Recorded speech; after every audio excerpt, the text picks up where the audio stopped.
नयनं मधुरं हसितं मधुरं हृदयं मधुरं गमनं मधुरं मथुराधिपतेरखिलं मधुरम् अधरं मधुरं वदनं मधुरं नयनं मधुरं हसितं मधुरं हृदयं मधुरं गमनं मधुरं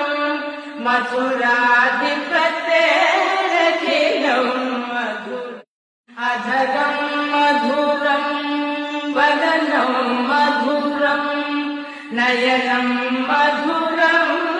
हसितं मधुरं हृदयं